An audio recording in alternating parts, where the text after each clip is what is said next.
trumpas naktinis pasakojimas apie spalvas.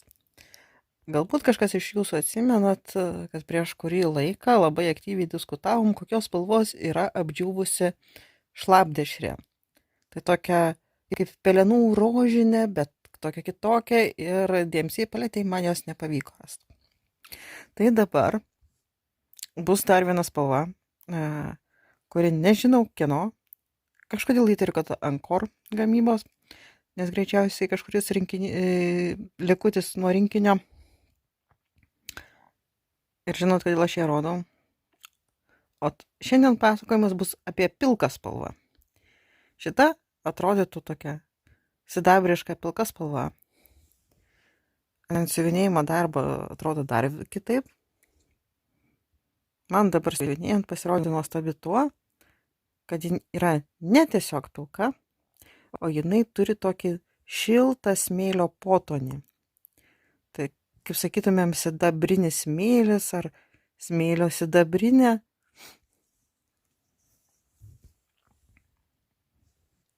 Tai va tiesiog nuostabi, graži, šilta, pilka spalva. Tai dabar ir gyvenkit su tuo.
Dabar bus trumpas pasakojimas apie katinus, kurie čia visiškai nekaltai miega.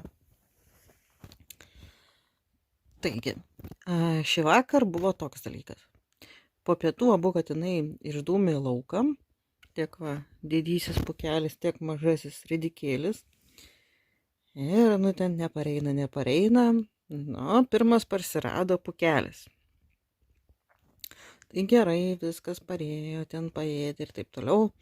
Aš išėjau siuntos pasiimt mažojo šito, kuris šiaip tik išėjus ten dreba, nes jam šalta, nes poplaukio neturi, vis nėra ir nėra. Gerai, grįžtu aš jau su ta siunta. Tai didysis katinas irgi mato netvarka, kažką reikia daryti. Tai išeinam abu kartu į lauką, aš ridikėliu šitą mažylį, šaukiu neatsiliepia. Tai šitas katinas, kad jūs būtumėt matę, išeina pro duris, pasnygė šviežiai, šiandien toks pusiau atlydys, tai sniegas šlapės. Nesvarbu, kad jis pusę dienos po tą sniegą davėsi. Išeina grinai, kiloja letinas, kniaukia visas nepatenkintas, maždaug, kodėl aš, katinas, pačiam jėgų žydėjime, rimtas solidus padaras, visų 1,5 metų amžiaus, turiu dabar per tą šlapę sniegą eiti ir šito mazgiaus ieškoti. Už ką man tokia neteisybė? Tai jisai parėko, pakniaukė ten vidur kiemo, nusprendė, kad ne. Jisai jau po tą šlapę sniegą nesimurdys, parlindo į verandėlę, išsikorė pusiau per katinų langelį, pro kurį įlipa, ir kad rėkia ant viso kiemo. Ir ką jūs galvojat? Iš toli, iš už medžių, už kalvų, ataidi, piau, piau, piau, šito mažylio balsas. ir garsiai ataidi per visą rajoną skamba. Ir pamažu tas balsas artėja. O jie vat vienas su kitu ir susirėkauja. Maždaug tas, kiek tu gali tenai trainiotis, jau laikas miegoti. Tai va. Tai, o atkreipkim dėmesį, šiaip jis ir į mano kvietimą atsiliepia, o dabar ne, į mano kvietimą tyla spengianti. Taip prasikvietė Pukelis.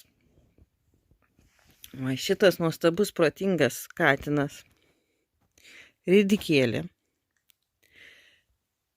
Jie ten nulindė į sandėliuką, abu tylom kažką pasišnekėjo. Ir parėjo abu katinai gražiausiai. Taip. Tai va, tai kai sako, kad katinai išrado visokius ten kniaukimus ir murkimus tik bendravimus su žmonėm, ne. Jie tarpusavį puikiausiai moka susikalbėti, susimurksėti, jie abu murksi vienas kitam prausi, vienas ant kito kniaukia arba šnypšia, jeigu reikia. Tai va tokia istorija apie katinus.